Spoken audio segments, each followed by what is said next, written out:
he was elected in November. We've been waiting 4 years to increase our investments in US to a very large amount of money. We are a company operating in more than 20 countries around the world. We have delivered more than 45,000 luxury units and another 45,000 in the pipeline. In data center, we are in 10 countries around the world, in Asia, Europe, and Middle East. And we're very, very excited now with his leadership and his open strategy and policy to encourage businesses to come to US. For the last 4 years, we've been waiting for this moment. And we're planning to invest $20 billion and even more than that if the opportunity, the market allow us. But at the moment, we're planning $20 billion in data center, catering for the AI and cloud business for the hyperscalers. Fantastic. Thank you, Mr. Great President. honor. Thank you very much. So nice. And that man knows what he's doing. He knows.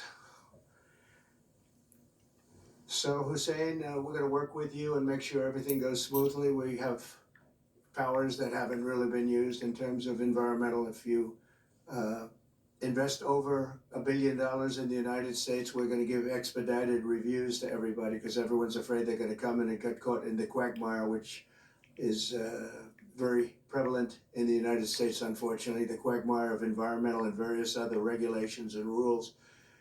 And I made it a point of telling people if you invest $1 billion or more, and we'll do this for people with far less too, but we guarantee it. We're going to move them quickly through the environmental process. Sometimes people held up 12, 13, 14, 15 years. I saw it with plants in Louisiana where I got it approved in literally a week. They were through the review in 1 week after spending 14 and a half years trying to get it, and they were going nowhere. It was a terrible thing. So I've been a victim of that myself over the years. And I think I know all the games and all the tricks that are played. And much of it is just done to stop progress. So we're going to be helping you and everybody else that comes to the United States and wants to invest their money, that you don't get tied up for the rest of your life and you can't do anything. This commitment further underscores that many of the greatest business leaders on earth are seeing a very bright economic future for America since the election. As you know, a lot of positive things have happened.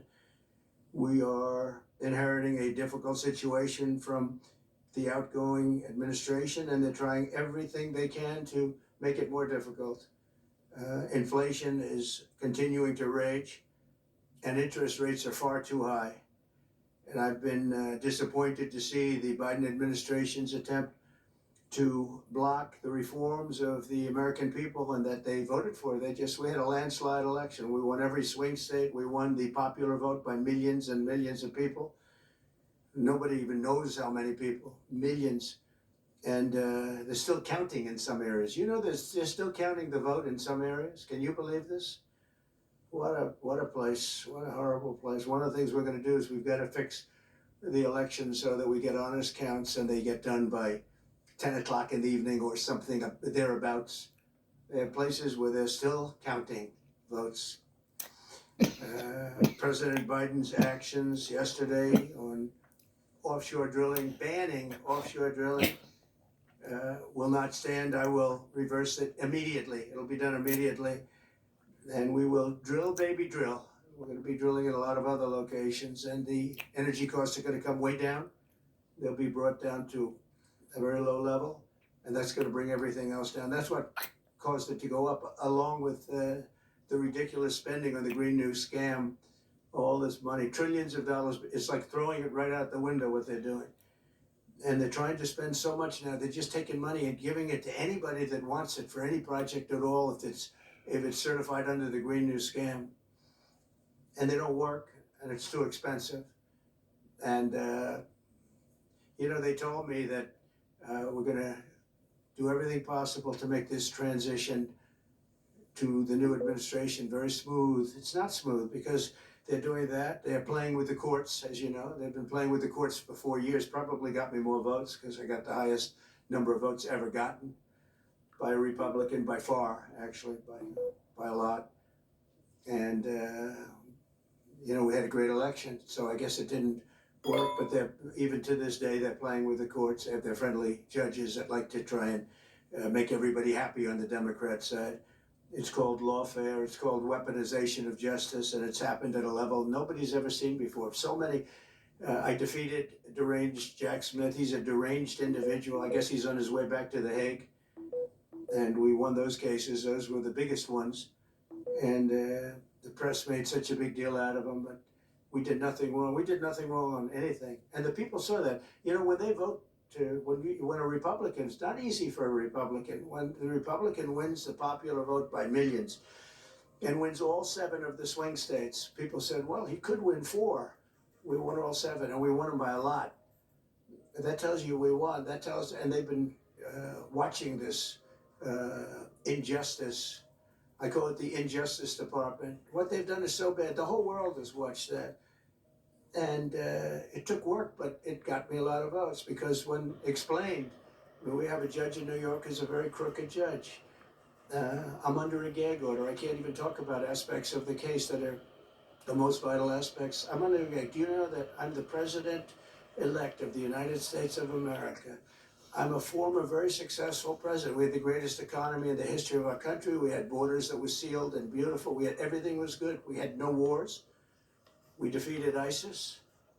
We had no wars. Now I'm going into a world that's burning with Russia and Ukraine, with Israel. You took a look at that attack, October 7th, the attack on Israel, with the horrible way they got out. Not the fact that they got out. I would have been out before them.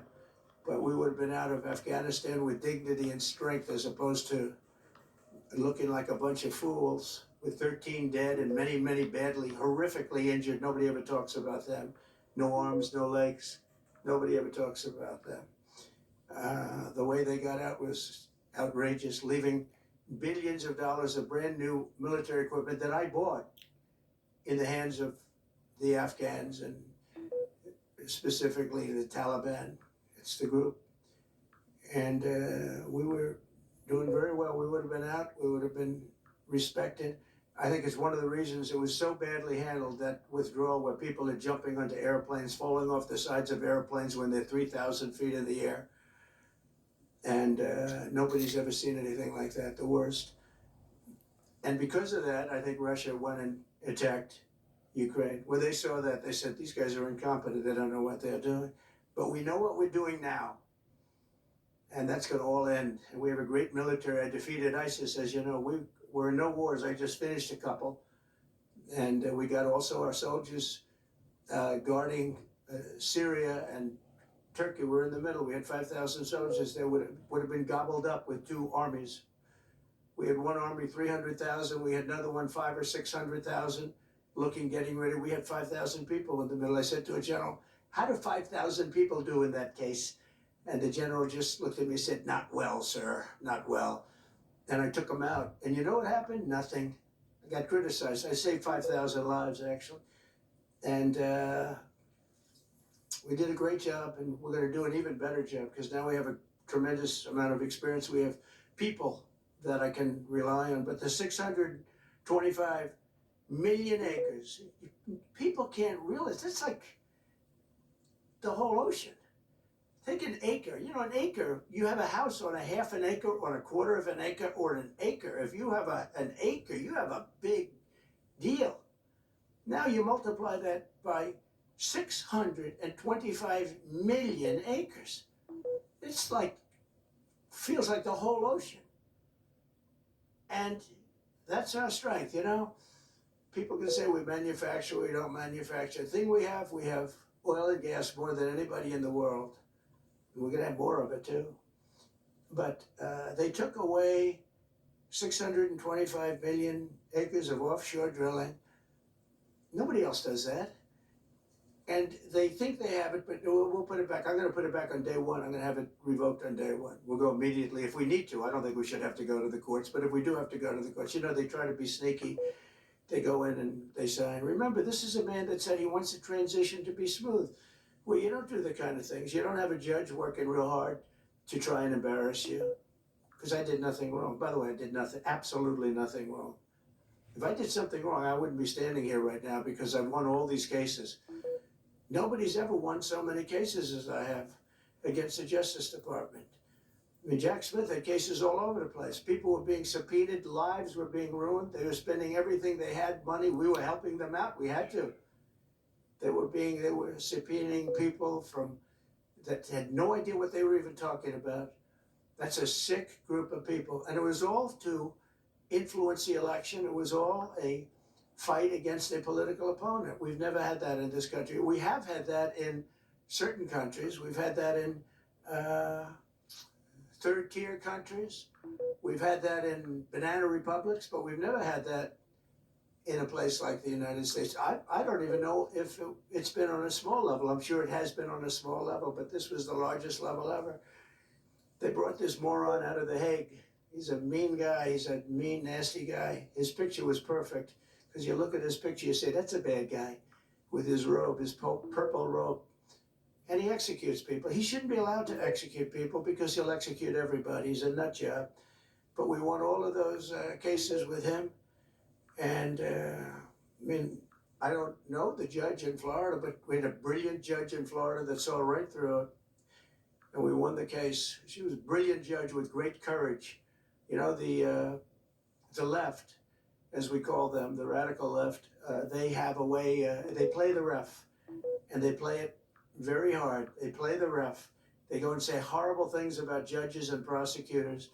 And some judges and prosecutors say, look, the only way I'm going to get these people off my back is to give victory to them. They're playing the ref. I think it's illegal what they do. It's almost like talking, it's worse than talking to a judge. But the judge in Florida, Judge Cannon, was brilliant and tough, and she didn't stand for it. And I don't know her. And never met her until the case, and I don't believe I said even one word to her. But she was very, very strong and very, very brilliant. And her opinion was so brilliant that they dropped their appeal. They couldn't beat the appeal. So that's what we're up against. So they say we're going to have a smooth transition. All they do is talk. It's all talk. Everything they do is talk. We're going to have a smooth transition. And then they take 625 million acres and they essentially landmark it so you can't ever drill there again. Well, we're going to be drilling soon. We're going to be opening up Anwar. We're going to be doing all sorts of things that nobody ever thought was even possible. But remember and just to get off the subject, because I couldn't believe it when I heard it yesterday, I couldn't believe the size of it. I mean, you put down a map and put this up, it's just massive. And remember that that's worth probably, I mean, I've had estimates, $40 to $50 trillion. That's more than our national debt. Essentially, he's thrown it away. He's thrown it away. He's taken $50 trillion. So if we owe $35 trillion, he's taken $50 trillion of value and thrown it right out the window. We can't do that. Nobody can do that. One other thing he did yesterday, which was in many ways worse. It's hard to believe it can be worse. He wants all gas heaters out of your homes and apartments. He wants them to be replaced by essentially electric heaters. I don't know what it is with electric. This guy loves electric. We're going to be ending the electric car mandate quickly, by the way. This guy loves electric. And we don't have enough electricity. And then we have AI where we need more. And he wants everybody to have an electric heater instead of a gas heater. Gas heater is much less expensive. The heat is much better. It's a much better heat. As the expression goes, you don't itch. Does anybody have a heater where you go and you're scratching into? That's what they want you to have. They don't want you to have gas where you don't have the problems of the electric. And the source is plentiful. They're much cheaper to operate. They're much better. They work much better. They look much better. 60% of homes and apartments have gas heaters. He wants them all removed quickly. These people are crazy. There's something wrong with them. There's something wrong with them. They also want to go back, and they have already started that, to when you buy a faucet, no water comes out because they want to preserve. Even in areas that have so much water, you don't know what to do. It's called rain. Comes down from heaven, and they want to do no water comes out of the shower. It goes drip, drip, drip, So what happens, you're in the shower 10 times as long, you know?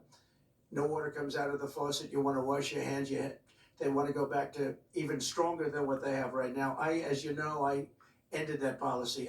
You can have all the water you want, makes no difference. It comes weird, especially in certain areas, we have so much water, we don't know what to do with it. But these are all things, they want very, very little water to go into your dishwasher, almost none. And you know what people do? They just keep pressing, keep it going. They end up using more water. Likewise, washing machines, they want in your washing machine to have very little water coming out of the washing machine. So when you wash your clothing, you have to wash it 4 times instead of once. You end up using more water. We're a party of common sense, and things that I'm telling you now is really all about common sense. On January 20th, we'll turn the economy around very quickly, because right now when I think of our economy, I think about inflation. That's what we have. We have inflation, I believe, at a level that we never had before. There's never been anything like it. And over the next 4 years, the United States is going to take off like a rocket ship. But really, it's already doing it. If you take a look, just last month, SoftBank announced the $200 billion. I think it'll be 200. He said between 100, and I said, how about making it 200? And he sort of said yes, but let's say it's 100, but it might be 200, right, Brian? Dollars, United States creating more than 100,000 jobs. Hussein just announced a tremendous investment that he's gonna make, and that's money that's in the bank. He's gonna come and do it, and he'll do a great job, and he'll build the best centers in the country, I guarantee, because I know the way he builds. Since my election, the stock market has set records. The S&P 500 index has broken above 6,000 points for the first time ever, never even close. In a single month, small business optimism soared 41 points. It's not a 41, it went up 41 points.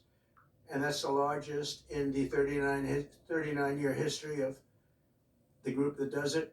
According to Gallup, the American people's confidence in the economy has just surged to the highest level in history. That's why I have a news conference like that. I take the greatest business leaders in the world. I say, hey, do you want to say you're going to invest the money? They're not looking for news conferences. They're saying, what am I doing here? They go in and they invest money, but it's good to know where the smartest business people in the world are investing, and they're investing in the United States. So we've done this all in 2 months of not being there. You know, we haven't been there. And it's pretty amazing, and we think we're going to do some really great things, really great things. We're being respected again all over the world. The Panama Canal is a disgrace, what took place at the Panama Canal. Jimmy Carter gave it to them for $1, and they were supposed to treat us well. I thought it was a terrible thing to do. It was the most expensive structure ever built in the history of our country, relatively. It would be the equivalent of substantially over $1 trillion today. We lost 38,000 people. Think of it, 38,000 people, they died from malaria. Mosquitoes. 3 minutes. They were unable to stop the mosquitoes. They paid people 5 times more to take the job. Many of those people died. We gave it away for $1. But the deal was that, you know, they have to treat us fairly. They don't treat us fairly. They charge more for our ships than they charge for ships of other countries. They charge more for our Navy than they charge for navies of other countries. They laugh at us because they think we're stupid, but we're not stupid anymore. So the Panama Canal is under discussion with them right now. They violated every aspect of the agreement, and they morally violated it also. And they want our help because it's leaking and not in good repair. And they want us to give $3 billion to help fix it. I said, well, why don't you get the money from China? Because China's basically taken it over. China's at both ends of the Panama Canal. China's running the Panama Canal. And they come to see this Biden, this guy who should never have been allowed even to run for president. Of course, she shouldn't have either, because that never happened. I had to be 2 people, not 1. But they want $3 billion to fix the Panama Canal that's run by China and makes a lot of money, China. One of the most profitable structures ever built, because you have ships lined up back to Florida, frankly, and they just keep going through. The numbers are staggering, $500,000 to $1 million a ship. and they took it away from us, meaning we gave it to them for $1. But not gonna happen. What they've done to us, they've overcharged our ships, overcharged our Navy. And then when they need repair money, they come to the United States to put it up. We get nothing. Those days are over. Working with the Republican majorities in Congress, will cut taxes, slash regulations, raise wages, and boost incomes at a pace the world has not seen before, and certainly not from our country. We had a big chunk of it for the first 3 years prior to COVID coming in my administration. We had the greatest economy in history. We cut the most regulations in the history of our country, and I did that all in 4 years, by 4 times more than any other president cut. We did that in 4 years, and we were just getting started. We'll impose new tariffs so that the products on our stores will once again be stamped with those beautiful words, made in the USA, and we are not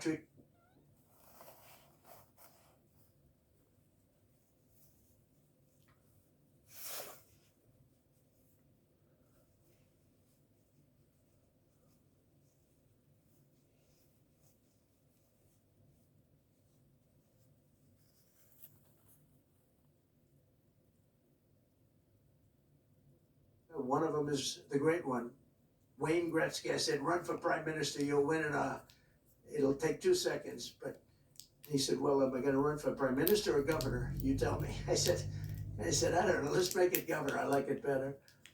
But no, something's gonna have to be done. Same thing with Mexico. We have a massive deficit with Mexico, and we help Mexico a lot. They're essentially run by the cartels, and can't let that happen. Mexico's really in trouble, a lot of trouble. Very dangerous place. And we're going to be announcing a future date pretty soon. We're going to change, because we do most of the work there and it's ours. We're going to be changing, sort of the opposite of Biden, where he's closing everything up, essentially getting rid of $50 to $60 trillion worth of assets. We're going to be changing the name of the Gulf of Mexico to the Gulf of America, which has a beautiful ring that covers a lot of territory. The Gulf of America, what a beautiful name. And it's appropriate. It's appropriate. And Mexico has to stop allowing millions of people to pour into our country. They can stop them. And we're going to put very serious tariffs on Mexico and Canada, because Canada, they come through Canada too, and the drugs that are coming through are at record numbers. So we're going to make up for that by putting tariffs on Mexico and Canada, substantial tariffs. And we want to get along with everybody, but you know, they have to, it takes 2 to tango. We're approaching the dawn of America's golden age. It's going to be a golden age for America. We have things that nobody else has. We have more natural resources. We have, number one, nobody knew that until I came along. I made us number one. We were number 3. I made us number 1 in a very short period of time in drilling.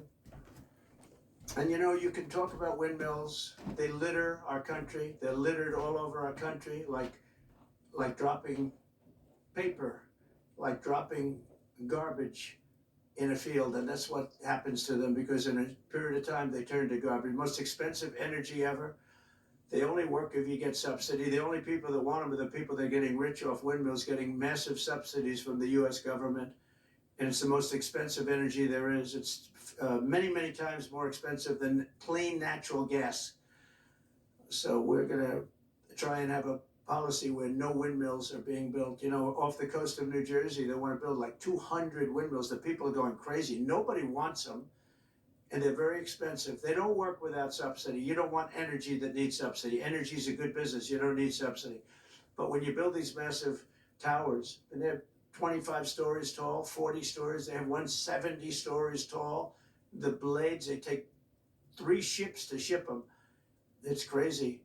They're dangerous. You see what's happening up in the Massachusetts area with the whales, where they had 2 whales wash ashore in, I think, a 17-year period. And now they had 14 this season. The windmills are driving the whales crazy, obviously. And they had actually over, I think 125 or something over a number of years, and we don't want that to happen. It's a disaster it's amazing the way a true environmentalist would say, oh, we love wind. It sounds good, but that's about where it ends. You know, after 10 years, you have to redo them. And what happens is they don't do that. They let them stand and they rust, and they say, because of the environment, I'm not a believer in this, but they say you can't, because it's a certain fiberglass, that the blades cannot be buried in earth, that's an environment. So what do you do with them? What do you do with them? And I don't know if you've ever gone to Palm Springs, California, or any of these places where you have long-term windmills standing. They're a disaster. They're rusting, rotting, closed, falling down. This is as you enter Palm Springs. And they put new ones next to them because nobody wants to take them down, because why should they take them down? It's very expensive to take them down, and you can't do anything with them because the blades, you can't bury them because of the environmental protection. We'll look at that. Doesn't make sense, but that's what they say. So we are at the beginning of a great, beautiful golden age of business. And I think we're also at a golden age of common sense, because everything I'm saying to you, from a simple water faucet that doesn't allow water to come out appropriately, to all of the other elements of what we do and what we're going to do, to take 50 to 60 trillion dollars off our country's balance sheet because some man that has no idea what he's doing, has no idea. You know it, I know it, the Democrats know it. What they did is a crime by allowing that to happen. And I'll bet you, if you asked them today, how much acreage did you submit? Essentially, did you destroy? You destroyed the economic viability of drilling in the ocean. And with AI coming along and all, you know, a lot of people don't realize that AI is going to be a big thing, but you'll need double the electricity at least that we have right now. So right now we produce electricity for many, many different things. AI is a very big deal in terms of the future. China is already building electric facilities, big, bold electric facilities. And you know how they're being fired up? With coal. They're being fired up with coal. And we're going to build bigger and better ones. People like Hussein that are doing the same thing as he is. I'll bet they don't do it as well, because I know how he does it, but they're doing a lot of things. The problem is they can't get their permits, because I say build the plant with the building. So with the structure, build the plant, because if you go into the grids are old. So they said, that's a great idea. In other words, build your electric facility alongside of your plant. And you could have extra output if you want, because once you build it, you can make it larger pretty inexpensively. You can have extra output, which you'll sell to the public, but build it with the plant, and people are loving that idea. So we're gonna have a lot of fun making America great again, and it's gonna happen, I think, very, very quickly. It's already happened. So I would say this, and this has been pretty openly reported by the news. There's never been anything like what's happened since we won the election. Couple of months since we won the election, the whole perception of the whole world is different. People from other countries have called me, they said, thank you, thank you. The perception of the whole world is different. We're gonna have to settle some big problems that are going on right now. We're gonna have to settle up with Russia, Ukraine. That's a disaster. I look at numbers every week, the number of people being killed in that war. People don't know, mostly soldiers now. But the towns have been obliterated. This was a Biden fiasco that that should have never happened. If we had a real president, if we had a president that knew what he was doing, Russia would have never, ever gone in. But they did go in, and we have a mess. The cities are all blown up. The people have largely left. And the soldiers are killing each other at levels that haven't been seen since the Second World War. So we'll have to get that one straightened out too. That's a tough one. Much tougher than it would have been before it started, I can tell you that. The deal could have been made just by an average deal maker. Deal could have been made on that. So thank you all for coming. We'll take a couple of questions. Yeah. Go ahead, please. Thank you. Wanted to touch on the world on fire that you mentioned, but let's start, if we could, with your references to Greenland and Panama Canal, so forth. Can you assure the world that as you try to get control of these areas, you are not going to use military or economic coercion. No. Can you tell us a little bit about what your plan is? Are you going to negotiate a new treaty? Are you going to ask the Canadians to hold the vote? What is the strategy? I can't assure you, you're talking about Panama and Greenland. No, I can't assure you on either of those two. But I can say this, we need them for economic security. The Panama Canal was built for our military. I'm not going to commit to that now. It might be that you'll have to do something. Look, the Panama Canal is vital to our country. It's being operated by China. China. And we gave the Panama Canal to Panama. We didn't give it to China. And they've abused it. They've abused that gift. It should have never been made, by the way.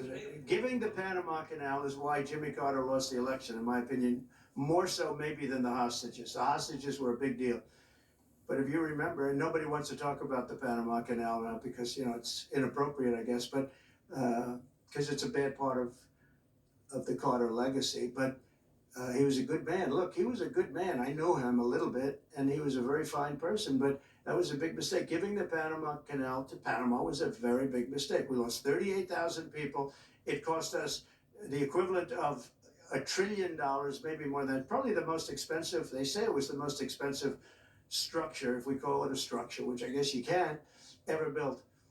And giving that away was a horrible thing. And I believe that's why Jimmy Carter lost the election, even more so than the hostages. Those two things. Ukraine and Iran, the two negotiations you'll be heading into. On Ukraine, you said just before it was a lot more complicated now. Much more complicated. Do you believe? Because it would have never started. Right, but it has started. Well, not only started, the cities are largely knocked down. So you've got what you've got. At this point, to hold on the leverage in dealing with President Putin, would you make a commitment to the Ukrainians that you will keep supporting them during the negotiations? Well, I wouldn't tell you if that were the Would you case. make a commitment to provide a security guarantee if they do enter into an armistice or a ceasefire along the lines of the French and the Germans? So, you know, a big part of the problem was Russia for many, many years, long before Putin said you could never have NATO involved with Ukraine. Now, they've said that. That's been like written in stone. And somewhere along the line, Biden said, no, they should be able to join NATO. Well, then Russia has somebody right on their doorstep, and I could understand their feeling about that. But there were a lot of mistakes made in that negotiation. And when I heard the way that Biden was negotiating, I said, you're going to end up in a war. And it turned out to be a very bad war. And it could escalate. That war could escalate to be much worse than it is right now. They can never join NATO. Well, my view is that it was always understood. In fact, I believe that they had a deal and then Biden broke it. They had a deal which would have been a satisfactory deal to Ukraine and everybody else, but that Biden said, no, you have to be able to join NATO. And that's always been, and nobody knows more about NATO than I. You know, years ago when I first started this, I didn't know too much about NATO, but I got it right anyway. I said, they're taking advantage. I'm the one that got, and the Secretary General was here, as you know, 2 weeks ago, saying that if it weren't for me, NATO wouldn't even exist right now, because I raised from countries that weren't paying their bills. At that time, 28 countries, 20 of them were not paying their bills, 21 to be exact. They weren't paying, or they were paying a very small portion. And I raised over $680 billion, that was the number he gave, by saying, if you don't pay, we're not gonna protect you. And as soon as I said that, the money came pouring in. But Obama could have said it. Other people could have said it. Bush could have said it. Nobody said it but me. I took a lot of heat. They said, oh, that's a threatening statement. Well, they weren't paying their bills. I said, we're not going to protect you if you're not paying the bills. So, in a true sense, I saved NATO, but NATO's taken advantage of us. And one of the problems that I have, and I've said it openly, I said it to President Zelensky, Europe is in for a tiny fraction of the money that we're in. Now, whether you like that situation or not, Europe is much more affected than the United States. We have a thing called the ocean in between us, right? Why are we in for billions and billions of dollars more money than Europe? And you know, they're a similar size, a little smaller, but they're a similar size economy as the United States when you add them up. And yet Europe is in for a a small fraction of the number the United States is in. Now, Biden could have called them up during the term. That's what I did. I said, you have to pay your bills. And they all, one stood up, I won't say who, you'll probably have it, because the papers, the media hated to report on it, but a prime minister stood up from a country, you know, a famous meeting of 28 nations with no press, no anybody in the room. He stood up, he says, does that mean if we don't pay our bill, and at that point it was 2%, it should be 5%. It should be 5%, not 2%. But at that point it was 2%, but many people didn't pay. Some people didn't pay anything.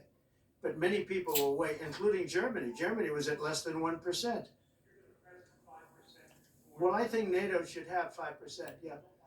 Well, you can't do it at 2. I mean, at 2%, every country, if you're gonna have a country in a regular military, you're at 4%. I think they should be, you know, they're in dangerous territory. I think it should be, they can all afford it, but they should be at 5%, not 2%.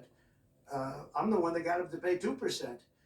But a gentleman stood up, a prime minister stood up, and he said to me, sir, could I ask you a question? You're saying we have to pay our bills. If we don't pay our bills, will the United States protect us from Russia? I said, if you don't pay, you mean you're delinquent? He said, yes.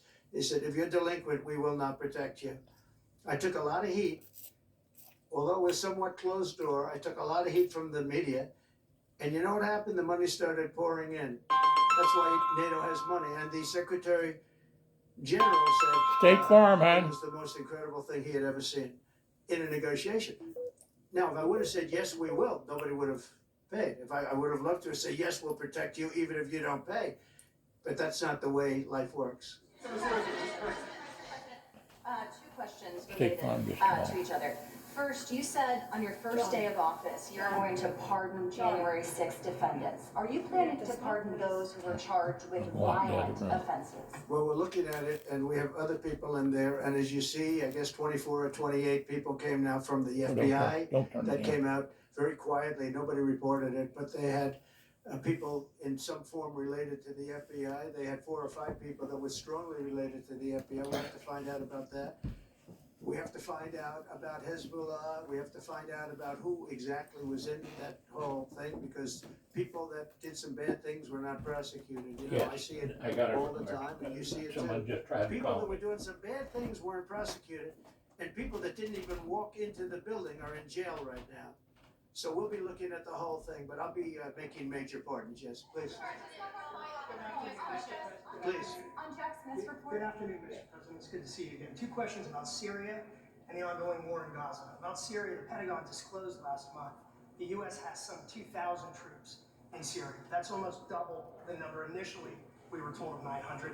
Will you keep that troop capacity the same upon taking Well, I won't tell you that because that's part of a military strategy, but I will say it was Turkey.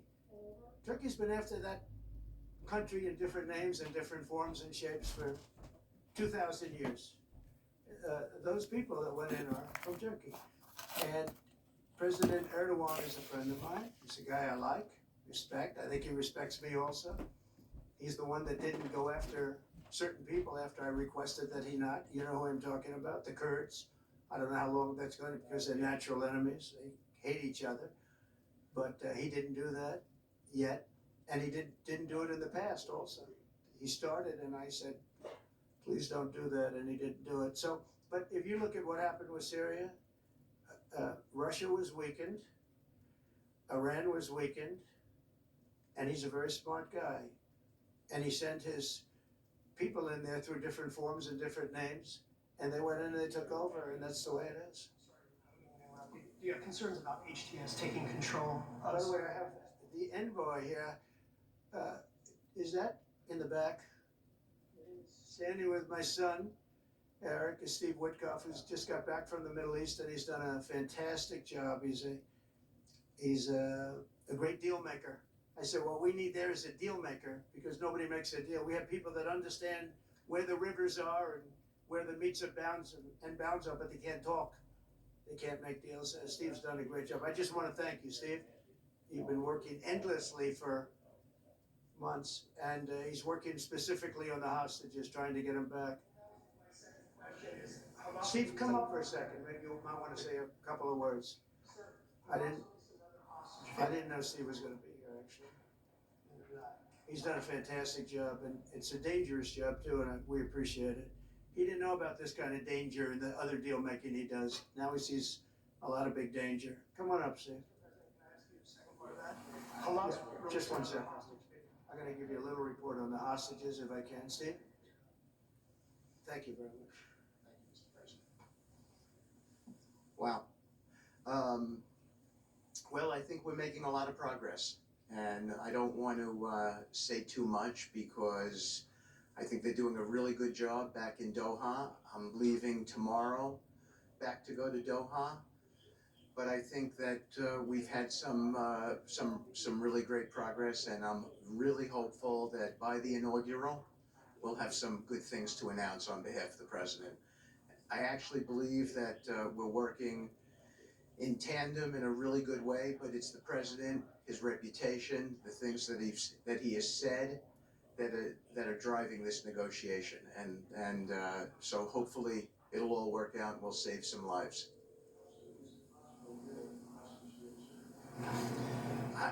I believe we've been on the verge of it.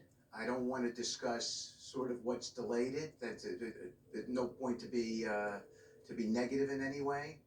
But I think it's the president, his stature, what he said he expects, the red lines he's put out there, that's driving this negotiation. I'm going back probably either this evening or tomorrow night. Are you confident there'll be a deal before January 20th, or is that something that's likely to happen? If there's a deal even at all, and we've been hearing this now for the better part of. I know.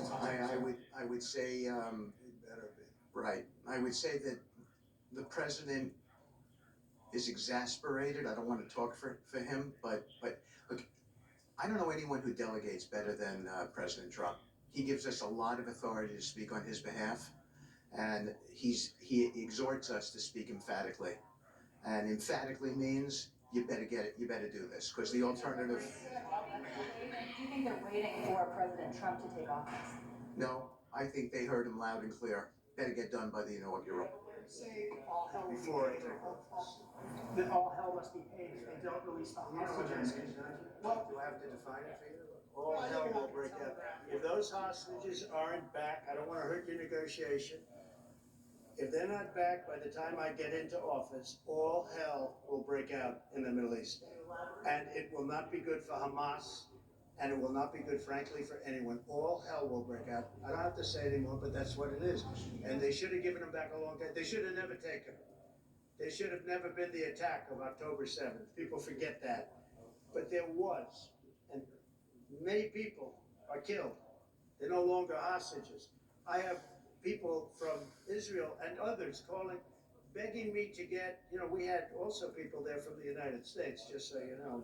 They're holding some so-called hostages from the U.S. But I've had mothers come to me and fathers crying, can I get the body of their son back? Can I get the body of their daughter back? That beautiful girl where they threw her in the car, pulled her by her ponytail and threw her in the car like she was a sack of potatoes. I said, what happened to her? Sir, she's dead. Like a 19, 20-year-old beautiful girl. And the way they treated her. And I just say it this very simply. Steve's got a job to do. He's a great guy, great negotiator, great person. They respect him over there already. It's what we needed over there. We have people that know everything about the Middle East, but they can't speak properly. They don't know. He's a great negotiator. That's what I needed. I could have sent that gentleman right over there, Hussein. He's a great negotiator. There are people, they're rare. Great negotiators are very rare, like a great surgeon. But we have the right person. But I tell this, I don't want to hurt the negotiation. If the deal isn't done before I take office, which is now going to be 2 weeks, all hell will break out in the Middle East. Thank you, Thank you. You've done a great job. Thank you. More than 140 police officers were injured by rioters on January 6th. Will you pardon anyone who attacked a police officer? Well, the only one that was killed was a beautiful young lady named Ashley Babbitt. She was killed, and there was actually somebody else that was killed, also a MAGA person, but people don't give it 100% credibility. I'm going to find out about it, and we're going to find out. But Ashley Babbitt was killed. She was shot. should have never been shot. She was shot for no reason whatsoever.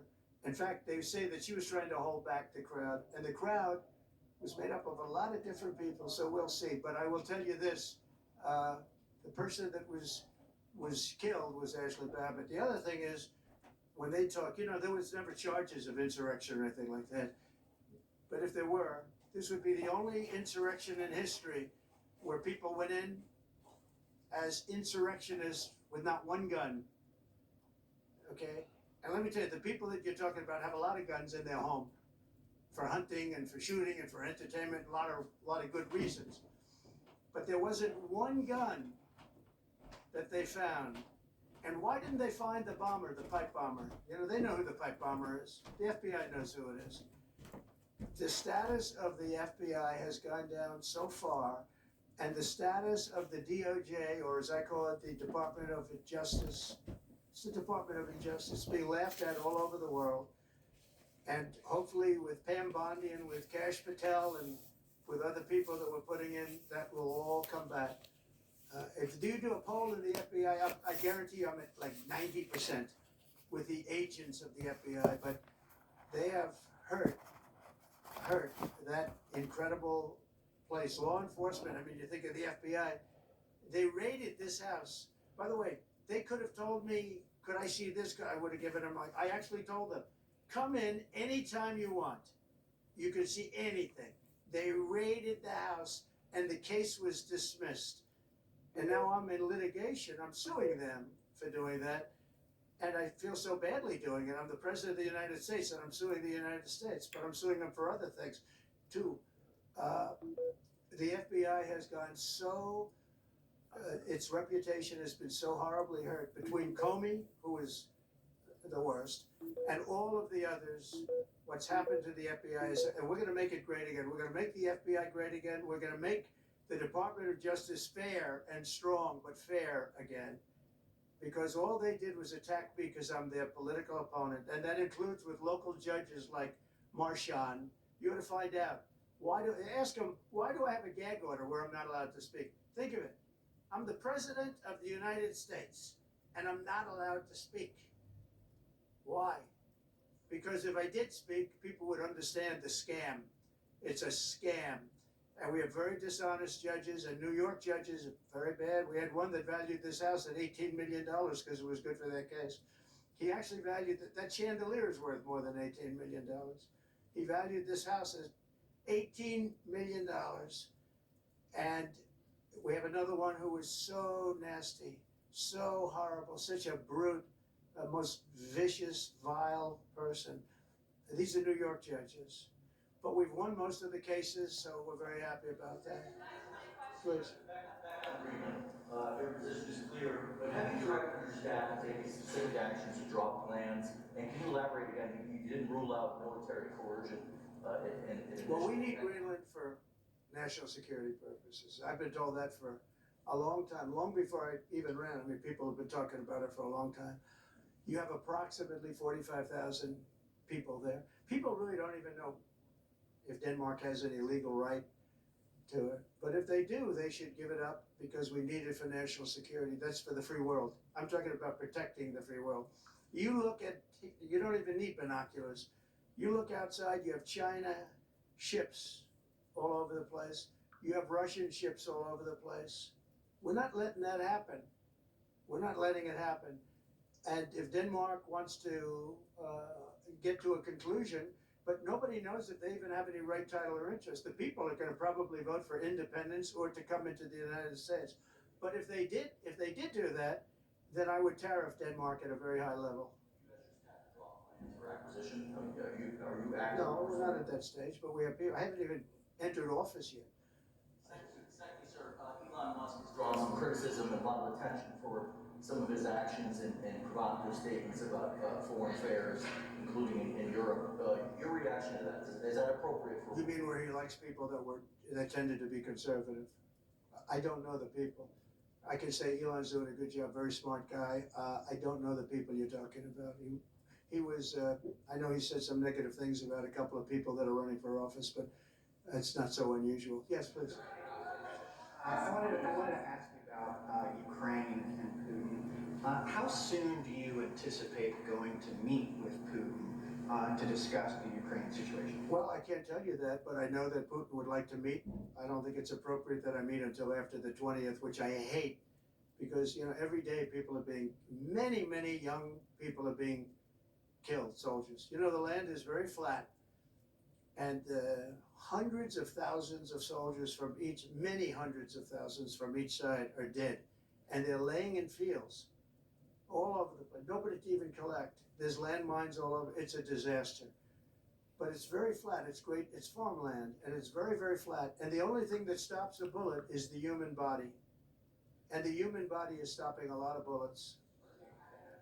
And within the I hope first so. 3 to I hope to have 6 months. No, I hope long before 6 months. Look, Russia's losing a lot of young people, and so is Ukraine. And it should have never been started. That's a war that should have never happened. I guarantee you, if I were president, that war would have never happened. Who would you like to nominate to replace Michael Barr as vice chair of the board? I'll be announcing something. We were working under the assumption that you're serious about making Canada a 51st state of the United States. The leader of the Conservative Party in Canada said, under no circumstance will it ever be the 51st state. Maybe he won't win, but maybe he will. I don't.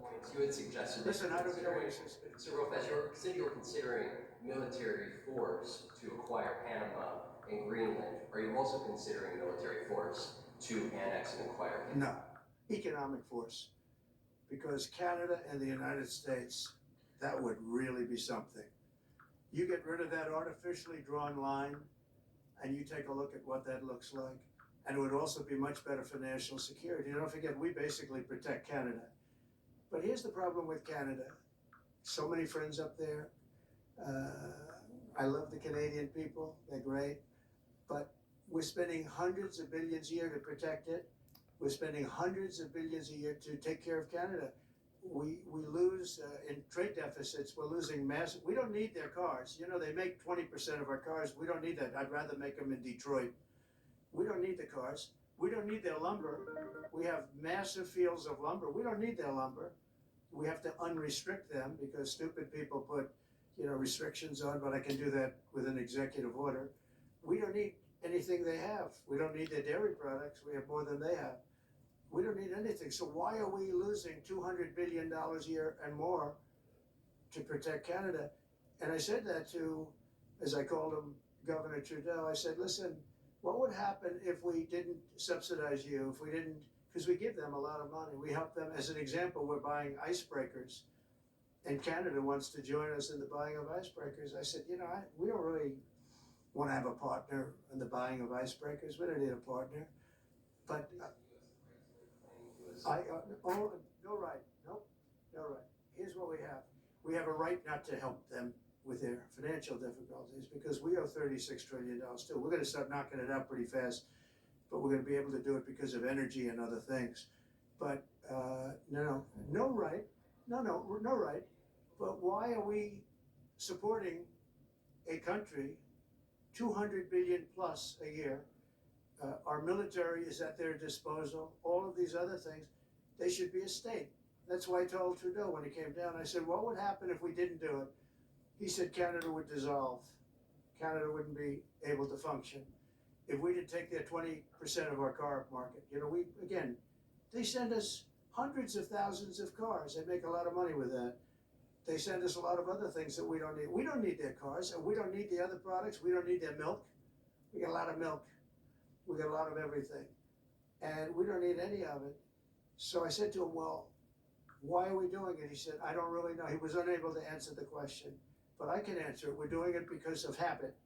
And we're doing it because we like our neighbors, and we've been good neighbors. But we can't do it forever, and it's a tremendous amount of money. And why should we have a $200 billion deficit and add on to that many, many other things that we give them in terms of subsidy? And I said, that's okay to have if you're a state.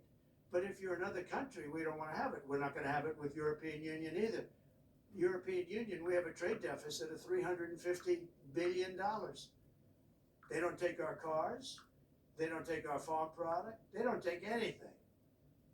And so we're not gonna have it with them either. Brian, go ahead. Yes, Happy New Year, by the way. Thank you. We have some breaking news, you may not be aware of this, but it looks like Canon has blocked the DOJ from releasing the Smith's report until further court proceedings. Get your thoughts on Wow, that. that's a big story. Yeah. So, if I get it right, the fake witch hunt started by the DOJ having to do with books and records, and Biden had many more, and he wasn't protected by the Presidential Records Act, I was. But all of that fake stuff that took the lives of people, I mean, literally destroyed people. People are destroyed because of what they did, destroyed. But we got to be president. But Biden did it for 40 years. He did it when he was a senator, that was illegal, and they ruled it was illegal. How about that? They said, it's illegal, but he's unfit to stand trial. So he can stand and be president of the United States, but the prosecutor found that he's unfit for trial. I was gonna use that as a major talking point, but I never got to use it because all of a sudden I had a new candidate who was also sort of unfit to stand trial, right? But, so what you're saying is that the judge just blocked the, so Cannon was thrown off the case. They dropped their appeal because he had no case. They dropped all of that, the lawsuits against us. They lost the lawsuit. So this is DeRay Jack Smith. So he dropped the lawsuits. He was told to by the DOJ because they had no lawsuit. They lost in court in front of a very strong and a very brilliant judge. They lost in court, and that pertained to other cases in other courts. So he wanted to do a report just before I take office, probably. So he'll do like a 500-page report, and it'll be a fake report, just like the investigation was a fake investigation.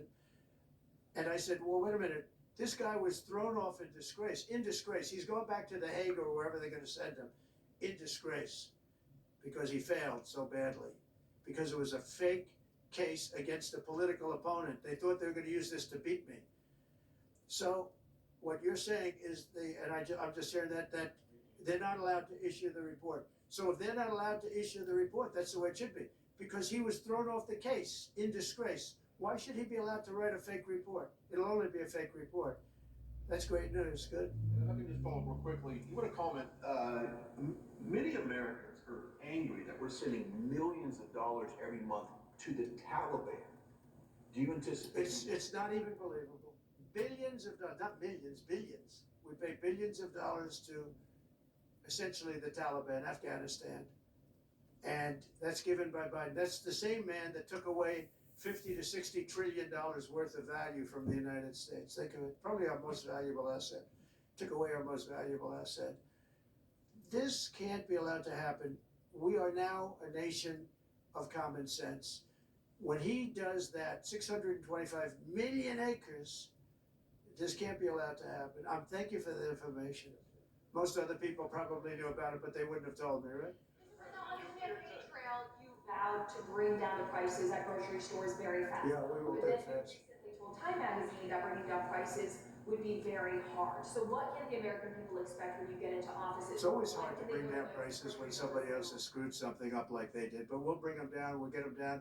Energy's gonna bring down prices. We're gonna have a lot of energy, and energy is what brought it up. Energy and their bad spending is what brought it up, and energy is gonna bring it down. We're gonna have prices down. I think you're gonna see some pretty drastic price reductions. As an example, food, bacon, ham, apples, everything has gone through the roof. It's one of the reasons I won. So as you know, and I said it, inflation was one of the reasons I won, but I think the biggest reason I won was the fact that they are allowing prisoners to come into our country. They released their prisoners, their murderers. Thousands of murderers are now walking around the streets of our cities and farmland all over. Murdered, people that have killed. Many, 32% have killed more than one person. They released them from their jails, their prisons, and their mental institutions and insane asylums into our country. I believe that's the reason we got such a large vote. Maybe one or two more questions? Yeah, please, go ahead. Go ahead, you go. So can you, President Carter is laying in state today in Washington, you had some harsh words for him about the Panama Canal. Is there any disconnect there? Do you feel a little bit bad about doing that on this day? No, I liked him as a man. I disagreed with his policy. So, hey, he thought giving away the Panama Canal was a good thing. I think it cost him the election. That and the hostages. I actually think that was a bigger factor because that's a deal that just should not have been made. But again, this was a question that was asked of me. I didn't bring it up. I didn't want to bring up the Panama Canal because of Jimmy Carter's death. But people don't bring it up. But you and other people have asked me about it. No, it's a deal that I was very strongly against. I was a young guy when this took place, but just why would we spend all of that money, lose 38,000 people to malaria, the mosquito? They were dying. It was horrible what was happening. They paid them 4 times more than they would make in the United States, but they knew they were going to go over there and die. And they died in the jungles of malaria. There was nothing we could do to stop it. 38,000. And then we gave it away for $1. Back on your agenda for Congress, you appeared to open the door in your radio interview yesterday for 2 bill approaches. It's still your preference for one big, beautiful bill, as you have said. Well, I like one big, beautiful bill, and I always have, I always will. But if 2 is more certain, it does go a little bit quicker because you can do the immigration stuff early. Now, you have to understand, for immigration and for the wall, we won the case on the wall. They tried to sell the wall for 5 cents on the dollar, by the way. And we had, fortunately, a judge that stopped that. But they were already discarding the wall. And 5 cents on the dollar. And you know what they were doing? They were calling us up and saying, we'll sell it back to you at 200 cents. In other words, double what we paid for it. So they were going to buy it from this guy for 5 cents on the dollar. They were making deals. Unfortunately, we had a very smart judge that stopped it cold. I think he called for an investigation too, and he should. But think of it, they were selling the wall that was exactly the wall that the Border Patrol wanted. That was designed by them. Steel, concrete, rebar, exactly as they want. Very, very heavy steel, very powerful steel, hard to cut. Very, very heavy, 7,000-pound concrete, which is a very strong concrete. Everything was top of the line. Very expensive, would be double what we paid for it then, 6 years ago. But let me just tell you, they were selling it for 5 cents on the dollar to people, and those people were calling us, asking us to pay them 200 cents because it's a good deal because we can have it immediately. And you know what immediately is? Just leave it in place. No, the papers haven't written that though. You understand? That deal is like all the other things that these people do. These people either hate our country or they're very stupid. And I don't believe they're stupid because nobody can cheat on elections like they cheat and be stupid. They either hate our country or they're stupid. So remember what I said, because nobody wants to report it. They were selling the wall for 5 cents on the dollar and trying to resell it back to us for 200 cents or less, but for 200 cents on the dollar. That's a nice return. Yesterday it announced that it was stopping fact checks on the post on its website. And Meta said today it was stop putting fact checks on its website and was going to allow community to Well, I watched their news conference, and I thought it was a very good news conference. I think they've come a long way. Meta, Facebook. I think they've come a long way. I watched it, and then it was very impressive. I watched it on Fox. I'm not allowed to say that. Say it? Do you think he's directly responding to the threats that you have made to him in the past? Probably. Yeah, probably. The last time you were here, you were asked a question about the U.S. possibly launching a preemptive strike on Iran. You said you wouldn't answer that question. On who? Obviously, on Iran. The U.S. launching a preemptive strike on Iran's nuclear facilities. And I said, I don't talk about it. It's a military strategy. But it is a legitimate question. Well, it's not really, because only a stupid person would answer it. Look, it's a military strategy, and I'm not answering your questions on military strategy. All right, one more, Brian, go ahead.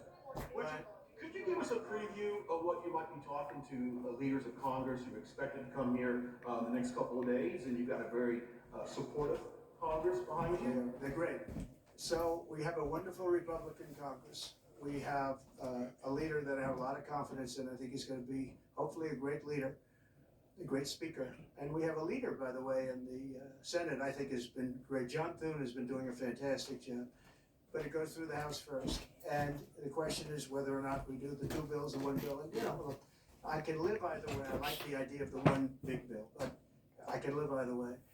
But they'll be coming down, the senators also will be coming down, and then ultimately we'll be meeting in the White House in a few weeks. But right now, this is the winter season. You know, they sort of call this the winter White House.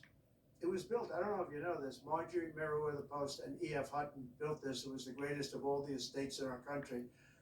And I saved it, and I got a lot of credit for saving it. Most of these big, great houses have been knocked down in Palm Beach. Just about all of them, actually. And they, you know, you built 10 mansions on one site, but we saved it. But this was built as the Southern White House. And she gave it to the government. And, by the way, Jimmy Carter gave it back. He said it's too expensive in the United States. So I didn't realize that. I was just told. Actually, Jimmy Carter, Nixon was through Watergate. He came down, Nixon came here once, and he thought it was incredible, but he had a thing called Watergate, if anybody remembers that. And so he had other things on his mind, to put it mildly. And Jimmy Carter felt that it was too extravagant for the country. So fortunately for me, he gave it back to the foundation, and I bought it from the foundation.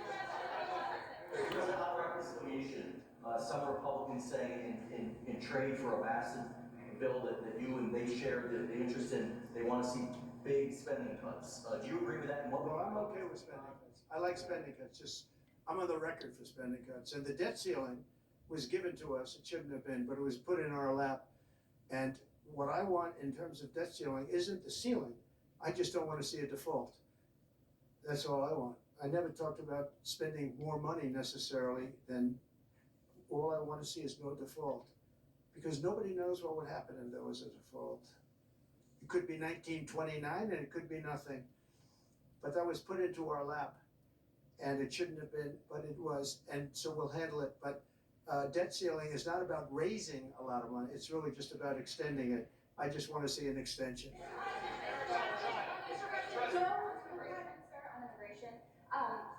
How much can you do by executive order, are you planning to do on executive order when it comes to immigration? And how much do you want Congress to tackle this issue? And also on day one. Well, I have the safest border in the history of our country by far. You remember the famous chart that I brought down. I love that chart very much for a lot of reasons. But I have the safest border by far in the history of our country. And when I took it over, it was a mess. Nothing like it is now. This is 10 times worse. When I got elected because of the border the first time, and I think I got elected largely because of the border the third time. And the second time I did equally well. Well, not as well as the last time, but I did very well. And I will say, this was too big to rig.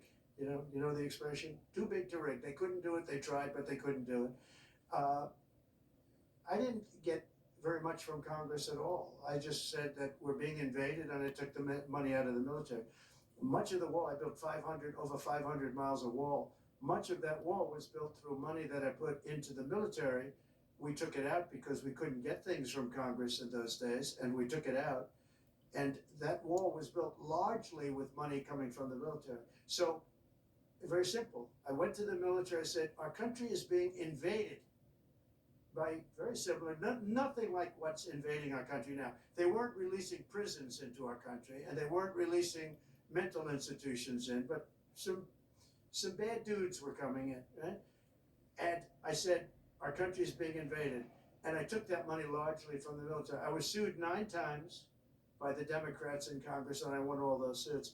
And we ended up building 571 miles of wall. Once that wall was built, they start going around it. So we're gonna add another 200. That would have been up in 3 weeks. And then we had a very unfortunate election result. And they said, we don't want to put it up, we'll sell it. And they started selling it for 5 cents on the dollar. What a second. So we'll do this again. I just want to thank everybody very much. I'm just telling you, this will be the golden age of America. This is the golden age of America. We're going to have a great country again. We're a country right now under siege. We have so many different problems, and nobody respects us overseas, but now they do. The Italian Prime Minister, as you know, came here the other night, just flew in or flew out. She wanted to see me. And great respect is being shown when I went to the cathedral in France. Great respect was shown by the Prime Minister, the President, by everybody. France was, and by the way, I have to say they did a great job in the cathedral. But great respect is being shown to our country again. And we have a great country, but we have to run it properly. It's going to be run properly. We want to get back those hostages for Israel and for us. You know, we do have people that are hostages being held. And I'll just say it again. If this deal is not done with the people representing our nation, by the time I get to office, all hell is going to break out. Thank you very much. Are you afraid about your war before you take office? Can you clarify what you mean by military force in the Panama Canal?